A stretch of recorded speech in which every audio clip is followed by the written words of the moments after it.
Hello दोस्तों, कैसे हैं आप सब लोग। कल हमने कुछ प्रश्नों के बारे में चर्चा की। आज फिर हम हाजिर हुए हैं आपके सामने कुछ नए प्रश्न लेकर के। तो सबसे पहला जो प्रश्न है, पांडुपोल कहाँ स्थित है। हाँ जी, ये प्रश्न राजस्थान से संबंधित है और इसमें अभ्यारण्यों के बारे में पूछा है कि कौन से अभ्यारण्य में पांडुपोल स्थित है। सरिस्का, रणथंभौर, मुकुंदरा या सीता माता वन्यजीव अभ्यारण्य। तो पांडुपोल में जो पांडु शब्द है वो पांडवों के साथ जुड़ा हुआ है। तो इस पांडुपोल के बारे में हम लोग चर्चा करें तो पांडवों के बारे में हम महाभारत में पढ़ते हैं। पांडव और कौरव हस्तिनापुर के निवासी थे और कौरवों ने हस्तिनापुर से पांडवों को निकाल दिया। धृतराष्ट्र के कहने पर पांडवों ने इंद्रप्रस्थ नाम का नया नगर बसाया। अब इन नगरों के बारे में हम लोग चर्चा करें तो हस्तिनापुर है वो वर्तमान उत्तर प्रदेश में है, उत्तर प्रदेश के मेरठ में, जहाँ से हमारे भारत के 1857 की क्रांति शुरू हुई थी, वहीं है हस्तिनापुर। दूसरा है इंद्रप्रस्थ, वर्तमान दिल्ली का प्राचीन नाम इंद्रप्रस्थ है। अब आपको पता है कि पांडवों को अज्ञातवास दिया गया था कौरवों के द्वारा कि आप हमको दिखने नहीं चाहिए। 12 साल दिया था शायद, है ना। तो पांडव अज्ञातवास बिताने के लिए विराट नगर के राजा विराट के वहां रहते हैं। ये सब बातें हम लोग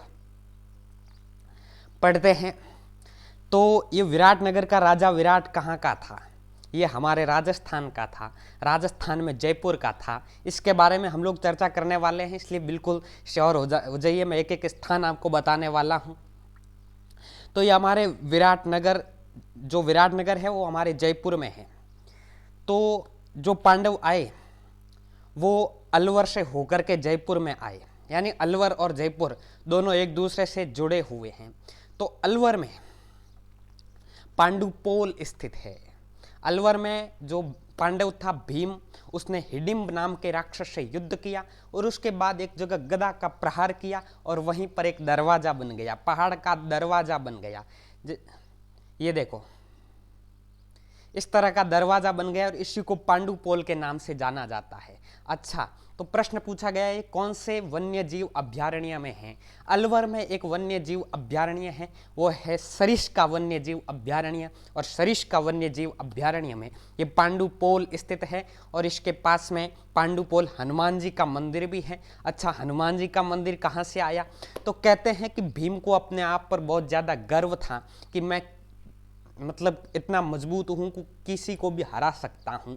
तो वहाँ कोई बंदर आकर के लेट गया था और उसने भीम से कहा कि मेरा पूंछ उठा करके बता दे तो मैं जान लूँ कि तुझमें ताकत है। भीम ने बहुत प्रयास किया लेकिन वो पूंछ उठाने में भी सफल नहीं हुआ। बाद में पता चला कि हनुमान जी वहाँ उस छोटे से बंदर का रूप धारण करके आए थे और वहाँ सो गए थे और कहा कि अब उठाइए, पूंछ उठा। तो भीम नहीं उठा पाया था, इसलिए वहां पर हनुमान जी का मंदिर भी बना हुआ है सरिस्का वन्य जीव अभ्यारण्य में, जिसको पांडुपोल हनुमान मंदिर के नाम से जाना जाता है।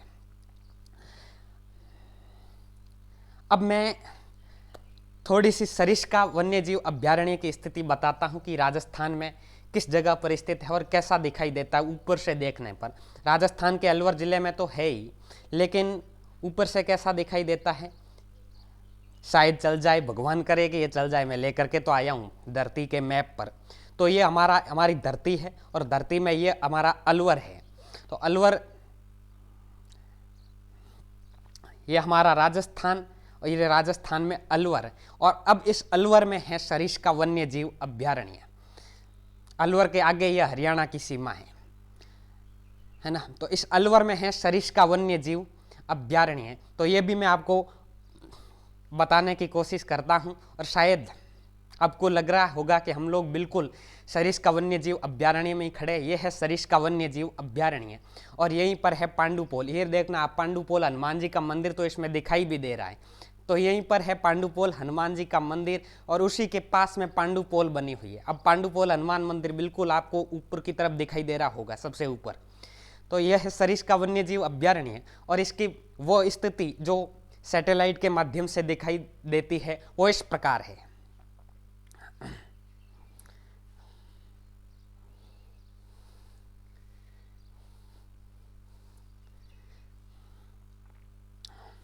तो ये है सरिस्का वन्य जीव अभ्यारण्य।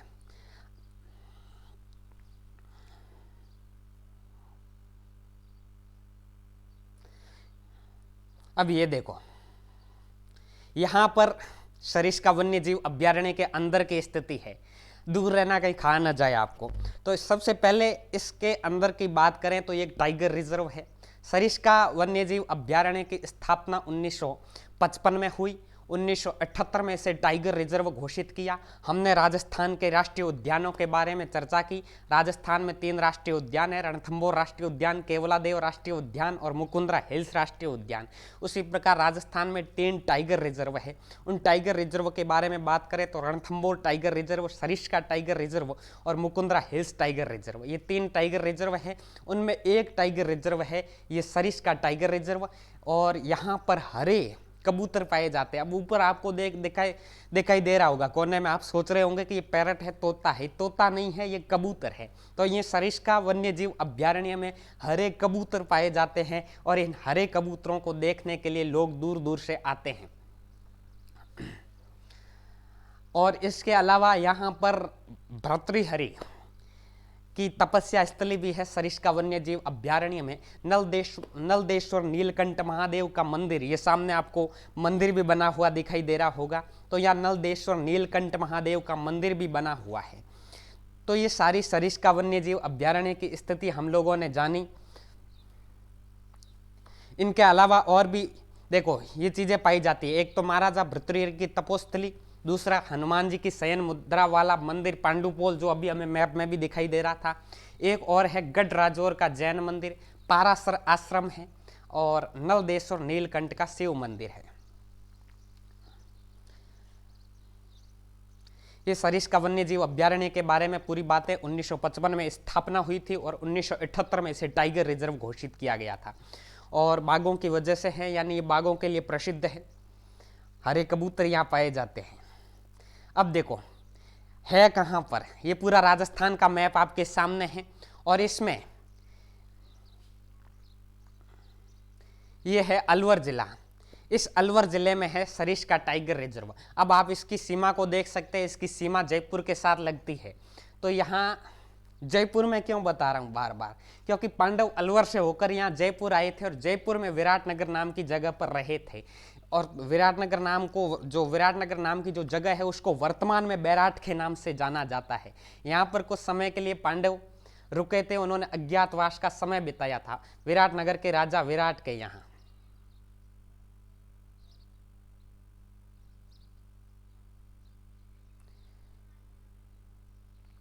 यह है जयपुर, इसकी सीमा अलवर के साथ लगती है। अब देखो ये आपने पढ़ा होगा महाभारत की किताबों में, बचपन में ये किताबें पढ़ते थे हम लोग। तो यहाँ इसमें लिखा हुआ है कि ये लोग पांडव लोग राजा विराट के यहाँ चाकरी करने गए, यानी वहाँ उनके नौकरी करने गए। राजा विराट ने उनको नौकर के रूप में रखना उचित नहीं समझा, जो भी हुआ ये रहे विराट के यही थे पांडव। अब देखो हम कैसे कह सकते हैं कि विराटनगर के राजा विराट जयपुर के निवासी थे। तो जयपुर में वर्तमान में एक जगह है बैराट, प्राचीन समय में इसको विराटनगर के नाम से जाना जाता था। यहाँ पर खुदाई की गई, और इस खुदाई में बहुत सारी चीज़ें प्राप्त हुई। अधिकांश ये चीज़ें मौर्यकालीन प्राप्त हुई। उन चीज़ों के बारे में हम लोग अध्ययन करें तो सबसे पहले तो कैप्टन रॉबर्ट नाम के व्यक्ति ने इन चीज़ों का पता लगाया 1837 ईस्वी के लगभग। उसके बाद यहाँ के जो शासक थे राम सिंह सेकंड, उन्होंने यहाँ खुदाई का काम करवाया था। तो राम सिंह सेकंड को यहाँ पर एक सोने का कलश प्राप्त हुआ। उस सोने के कलश को खोला गया तो उसमें कुछ हड्डियाँ प्राप्त हुई। उन हड्डियों के बारे में ये कहा जाता है कि भगवान बुद्ध की अस्थियाँ थी, भगवान बुद्ध की अस्थियाँ थी। और भगवान बुद्ध का संबंध मौर्यों से है। आपको पता है अशोक ने बौद्ध धर्म अपना लिया था कलिंग के युद्ध में, वो मौर्य थे अशोक। तो उसने बाद में भगवान बुद्ध से संबंधित बहुत सारी चीज़ों की स्थापना करवाई थी। तो ये कहा जाता है कि जो विराटनगर है ये इनका प्रमुख केंद्र था। यहाँ सोने का एक कलश प्राप्त हुआ। इसके अलावा यहाँ पर महाभारत कालीन अवशेष एक जगह से प्राप्त हुए। उस जगह का नाम भीम डूंगरी है। भीम डूंगरी, बिल्कुल वही भीम जो महाभारत में है, उसके नाम से इस जगह का नाम भी रखा गया। इस जगह का नाम भीम डूंगरी। यहाँ से महाभारतकालीन अवशेष प्राप्त हुए और यहीं से हमें ये जानकारी मिलती है कि राजा विराट के यहाँ उन्होंने अपना अज्ञातवास बिताया था। राजा विराट की पुत्री उत्तरा का विवाह अभिमन्यु के साथ किया गया था, अर्जुन के पुत्र अभिमन्यु के साथ, इसकी भी जानकारी मिलती है। इसके अलावा विराटनगर का कोई व्यक्ति था, राजतंत्र से संबंधित कीचक नाम का व्यक्ति, उसने द्रौपदी का अपमान कर दिया था, जिसकी वजह से वो राजा नाराज हो गए थे और उन्होंने कीचक को मृत्युदंड दे दिया था। इसकी भी जानकारी प्राप्त होती है। सबसे महत्वपूर्ण बात, यहाँ पर कुछ सिक्के मिले हैं, एक सूती के कपड़े में बांधकर बंधे हुए कुछ सिक्के मिले। ये प्राचीन समय की बात बता रहा हूँ, लेकिन ये खुदाई अभी की गई है, मतलब 100-200 सालों में। तो यहाँ कुछ सिक्के मिले थे और इन सिक्कों के बारे में ये कहा जाता है कि ये इंडो यूनानी सिक्के हैं, शायद इंडो यूनानी, वो मैं देख के बता दूंगा आपको। इंडो यूनानी सिक्के मतलब वहाँ यूनान के लोगों से भी इनका संबंध था। तो इंडो यूनानी सिक्के यहाँ प्राप्त हुए, 36 सिक्के प्राप्त हुए एक सूती के वस्त्र में। दूसरी जगह यहाँ पर एक और प्राप्त हुई है, बैराट नाम की जगह, और तीसरी है मोती डोंगरी नामक जगह। बैराट नाम से 2 शिलालेख प्राप्त हुए। शिलालेख मतलब पत्थर पर खुदे हुए कुछ लेख प्राप्त हुए हैं। एक शिलालेख की खोज तो इन्हीं कैप्टन रॉबर्ट ने की थी 1837 में, जिसको भाब्रू शिलालेख के नाम से जाना जाता है। और उसी भाब्रू शिलालेख में अशोक बुद्ध धम्म व संघ के प्रति आस्था प्रकट करता है, यानी बौद्ध धर्म के प्रति अपनी आस्था प्रकट करता है, वही सम्राट अशोक मौर्य काल वाला। और यहाँ से जो बर्तन प्राप्त हुए, अधिकांश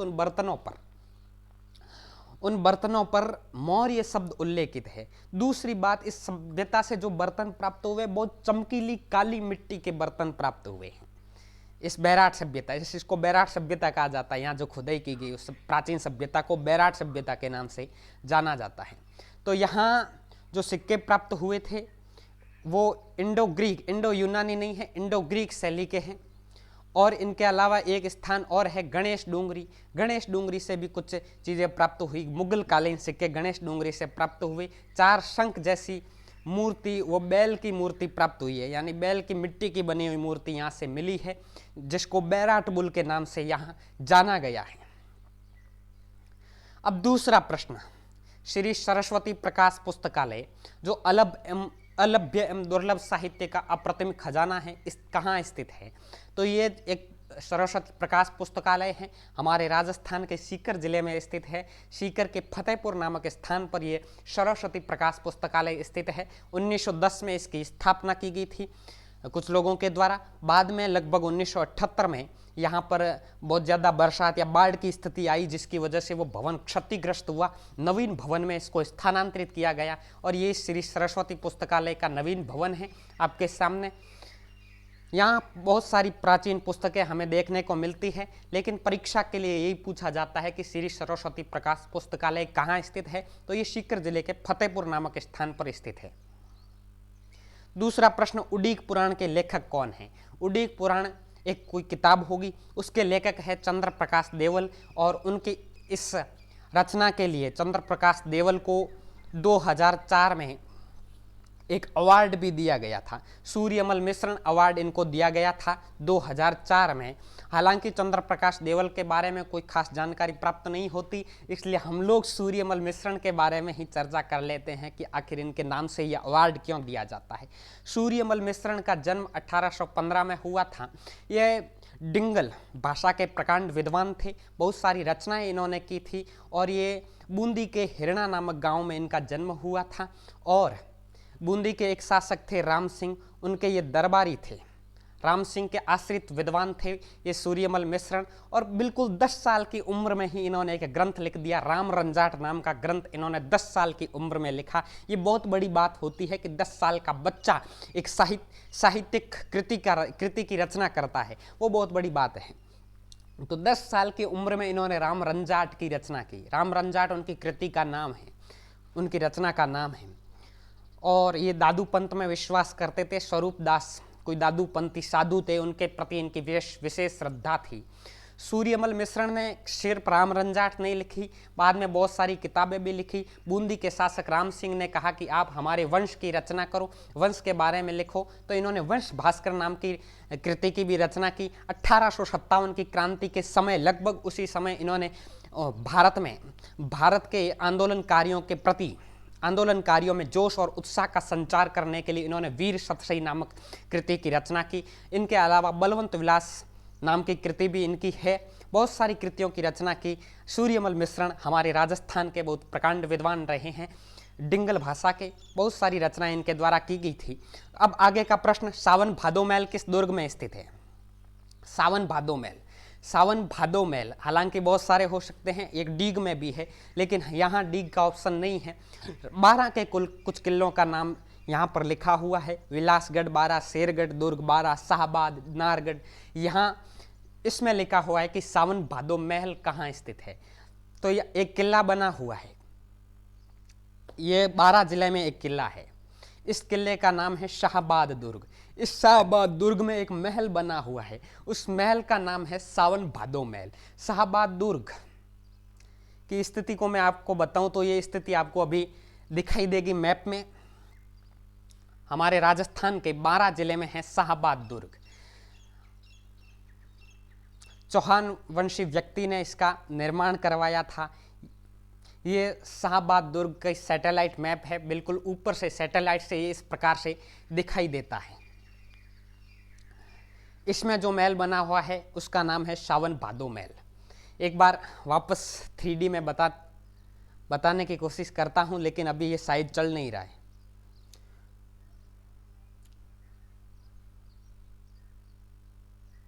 कोई बात नहीं, हम लोग आगे बढ़ते हैं। इसकी स्थापना चौहान वंशी धंदेल राजपूत मुकुटमणि देव द्वारा की गई थी, शाहबाद दुर्ग की स्थापना। और इसके बारे में खास बातें यह है कि इसमें 18 तोपें हैं और इनके अलावा तोपखाना, बारूद खाना, मंदिर भी बने हुए हैं। तो महत्वपूर्ण बात इसके बारे में यह है कि शाहबाद दुर्ग 12 जिले में स्थित है और इसमें 18 तोपें हैं और सावन भादो महल इसमें बने हुए हैं। ये शाहबाद दुर्ग की कुछ चीज़ें आपके सामने हैं।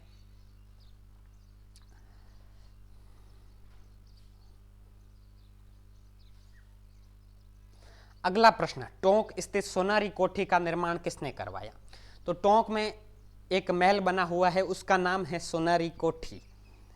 ये इस प्रकार से बना हुआ है। इसका निर्माण तो शुरू किया था अमीर खां पिंडारी ने और इसको पूरा किया था इस्माइल अली खान ने। टोंक में स्थित सोनारी कोठी यह इस प्रकार से बाहर से दिखाई देता है, अंदर से इसमें सोने की पॉलिश भी की हुई है। तो सोना भले ही बहुत महंगा हो, लेकिन राजस्थान में महलों में सोने की पॉलिश की गई है, ये राजस्थान के लिए बड़ी बात है। टोंक से ये थोड़ा सा दूर है, लगभग 30 किलोमीटर दूर है और इसकी स्थापना अमीर खां पिंडारी ने की, पूरा इस्माइल अली खान ने करवाया। और इसके पास में, हालांकि इसके बारे में कोई खास बातें है नहीं, किसने कहाँ पर स्थित है सोनारी कोठी, तो ये टोंक में है। किसने शुरू करवाई, ये सारी चीज़ें मैंने आपको बता दी। इसी प्रकार के प्रश्न पूछे जाते हैं। तो इसके पास में एक और दर्शनीय स्थल है, हालांकि बिल्कुल पास में नहीं है, लेकिन क्योंकि ये सवाल छोटा पड़ रहा था तो ये भी साथ में बता दिया। हाथी भाटा कहाँ स्थित है, ये भी टोंक में है।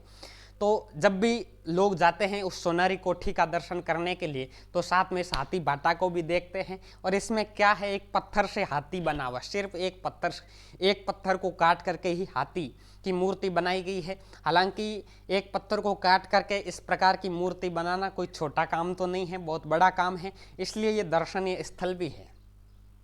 तो इस प्रकार राजस्थान के जीके से संबंधित कुछ प्रश्नों के बारे में अध्ययन हमने किया। आगे और भी प्रश्नों के बारे में हम लोग जानेंगे। तब तक के लिए जुड़े रहिएगा हमारे साथ। धन्यवाद।